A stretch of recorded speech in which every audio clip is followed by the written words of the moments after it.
nicknames. Can you tell us about those?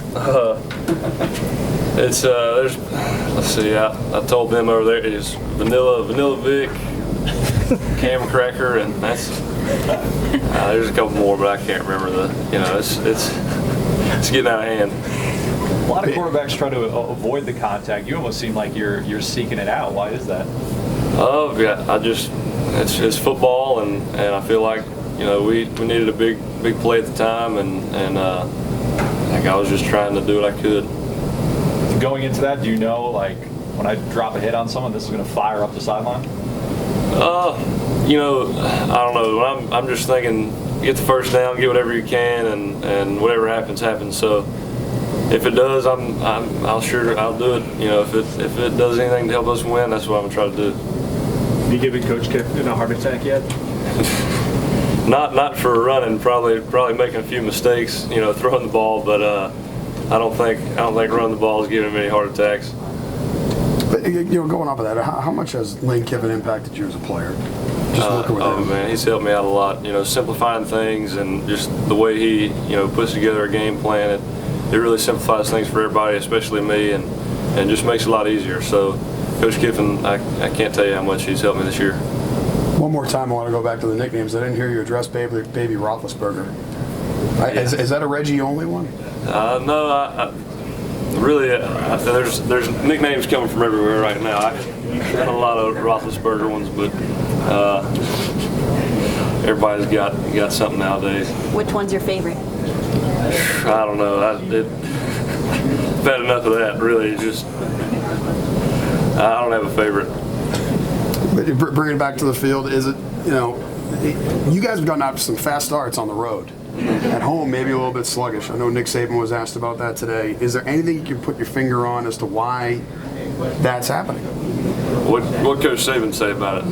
So I'll try to say what he said. Well, I mean, but is it pressure from the home crowd? Want you guys to blow somebody out? Is it? I think everybody just wants to do so well for our fans. It means a lot to come in and play really hard for the people that support us, like they do, and I tell you, it's not because of lack of trying. Everybody's really trying hard to do what we're supposed to do, and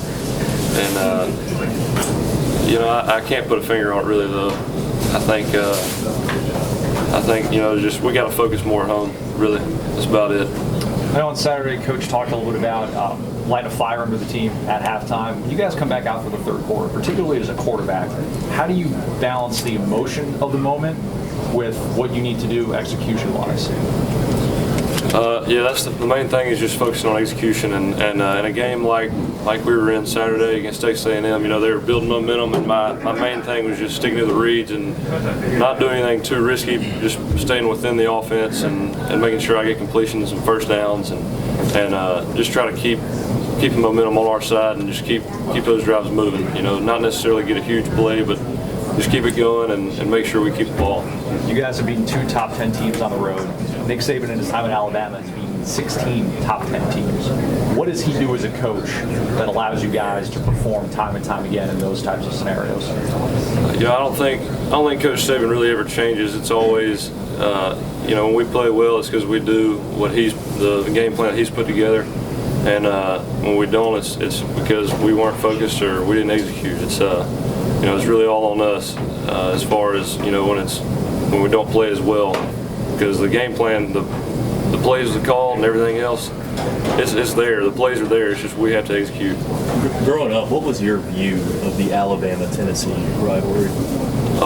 It was unbelievable. My school really, in high school and middle school, we only had one Tennessee fan really that I can remember that always caught the blunt end of all our jokes and everything. So it wasn't as big as Auburn is out in Alabama just because there weren't as many Tennessee fans, but it's a huge rivalry and it means a lot to me, so I'm really looking forward to this week. You've seen several different rivalries from your time at Florida State and now here. Where does this one rank in your mind? Oh, it's up there at the top. As historical as this rivalry is, it means a lot, and I couldn't tell you how excited I am about being able to play in it. As a quarterback, is that kind of the benchmark that this game that are up there is right the Auburn? Is that a game you really want to perform perform and win? Yeah, I mean, well, really every game, especially here, you know, you gotta play your best, and I just, you know, it's like any other game, really. You can't set it aside, you know, from any other game. Just you got to prepare the same way and just get the job done. Now that you've asserted yourself as the starter, has the experience of being the starting quarterback at Alabama been what you expected to this point? Yeah, I mean, it's, you know, it's still football, and you know, it just really there's no difference outside of, you know, in here, just learning plays, running it, doing what the coaches tell you, and it's really the same. The only difference is just outside. You know, Alabama's just so, everybody's so passionate about Alabama football. It just, you know, it changes a little bit outside of here, but that's about it. All right, last one. Having worked against him in practice, what have you seen from Minkah Fitzpatrick that he always seems to be around the football, just has a nose for the big play? Yeah, he's a real instinctive player. Plays real hard, and he's the type of guy that you really like having on your team. He's a freshman and he plays like he's been here for years, you know, and just his attitude, the way he goes about things, it's pretty incredible as a freshman what he's doing, and just how he carries himself is even more special.